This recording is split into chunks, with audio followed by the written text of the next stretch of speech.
Assalamualaikum warahmatullahi wabarakatuh. Salam guru penggerak, tergerak, bergerak, menggerakkan. Perkenalkan, nama saya Narlia Fatmah, CGP Angkatan ke-11 dari SMK Negeri 1 Telaga Sari, Kabupaten Kota Baru, Kalimantan Selatan.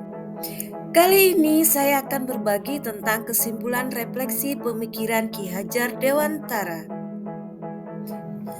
Sebelum mempelajari pemikiran Ki Hajar Dewantara, saya memandang bahwa siswa itu memiliki kemampuan yang sama.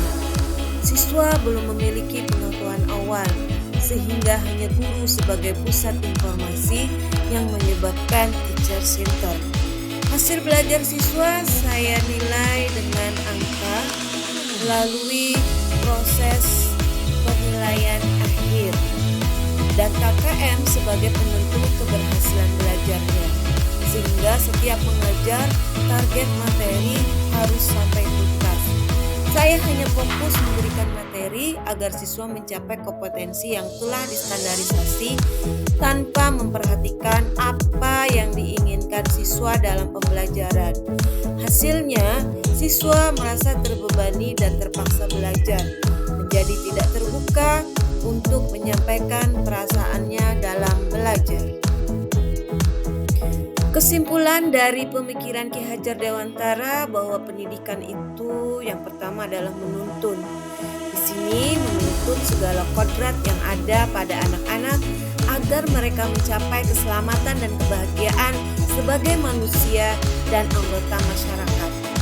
Maka guru diharapkan dapat mengimplementasikan sistem AMONG dengan semboyan Ingarso Suntulodo, Muhammadiyah Mangunkusumo, dan Tuturi Handayani dalam membimbing, mengarahkan, mendorong, dan mendukung siswa berdasarkan potensi dan keunikan masing-masing yang mereka miliki.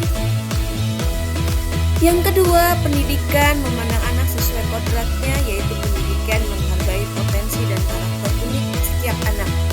Guru harus memperhatikan kodrat alam dan kodrat zaman dalam pembelajaran.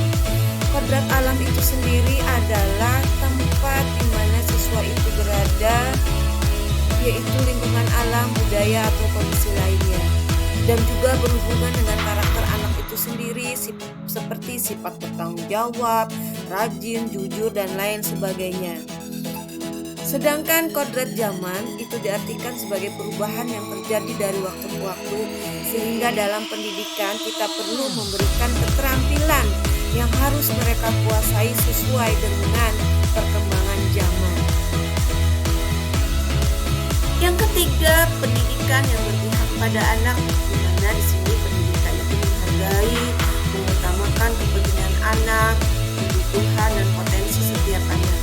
Nah, di sini guru sebagai fasilitator yang membantu anak-anak belajar dengan cara yang menyenangkan dan bermakna, serta mengembangkan karakter peserta didik.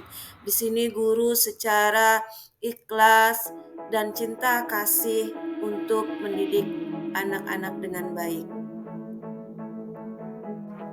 Yang keempat, anak bukan tabula rasa. Di sini artinya anak bukanlah kertas kosong yang bisa digambar sesuai keinginan orang dewasa. Anak itu lahir dengan kekuatan kodratnya sendiri-sendiri. Nah, di sini guru harus memposisikan murid seperti sebuah kertas yang sudah memiliki sketsa yang mempunyai garis samar. Maka kita harus menebalkan lakunya. Apa yang perlu kita tebalkan, yaitu perilaku yang positif, dan menyamarkan garis, yaitu perilaku yang negatif.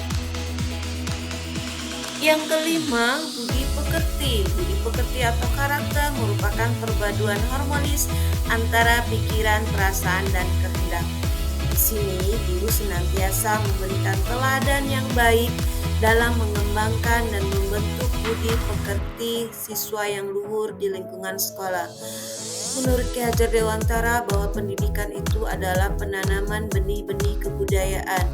Dengan kebudayaan menciptakan rasa cipta rasa dan karsa pada peserta didik. Setelah mempelajari modul 1.1 berkaitan dengan filosofis Ki Hajar Dewantara, saya merasa terjadi perubahan pola pikir dalam memandang siswa. Yang pertama, bahwa pendidikan itu menuntun. Saya semakin menilai bahwa tidak ada siswa itu memiliki kemampuan yang sama, bahwa peserta didik itu memiliki karakteristik, bakat, dan minat masing-masing, sehingga saya mempunyai tugas untuk membimbing, memotivasi, mengarahkan mereka dalam mengembangkan potensi yang mereka miliki dalam pembelajaran, yaitu dengan membuat pembelajaran menjadi menyenangkan dan bermakna, agar anak semangat dalam belajar dengan menggunakan model dan pembelajaran yang bervariatif.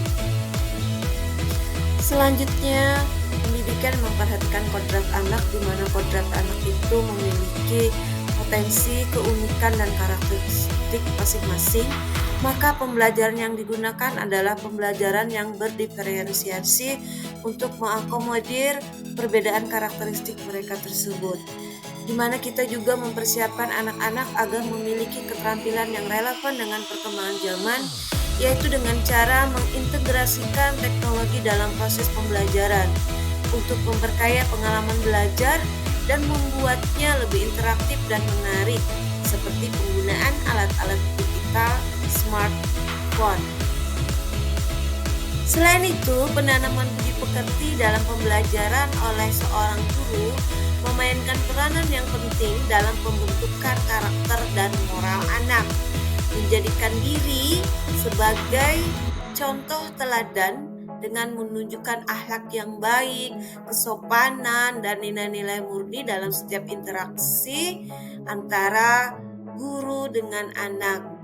Juga, guru senantiasa seharusnya memberikan penghargaan dan penilaian positif kepada anak yang menunjukkan tingkah laku terpuji, agar mereka terdorong untuk terus mengamalkan dalam kehidupan sehari-hari. Penerapan dalam kelas yang mencerminkan pemikiran Ki Hajar Dewantara. Yang pertama adalah menciptakan suasana belajar yang nyaman dan menyenangkan agar peserta didik selalu termotivasi untuk belajar. Yang kedua, mengidentifikasi karakteristik siswa, latar belakang, bakat, minat, serta melibatkan siswa dalam menentukan cara belajar mereka. Bisa dengan cara bekerja sama dengan guru, bimbingan konseling, guru mata pelajaran lainnya, dan wali kelas.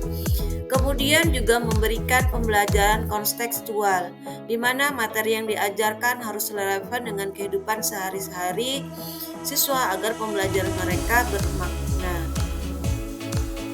Penerapan yang keempat adalah bahwa peserta didik dinilai berdasarkan nilai proses yang telah mereka lalui dengan keaktifan, kreativitas mereka, motivasi mereka dalam proses pembelajaran, bukan nilai akhir seperti nilai ulangan umum.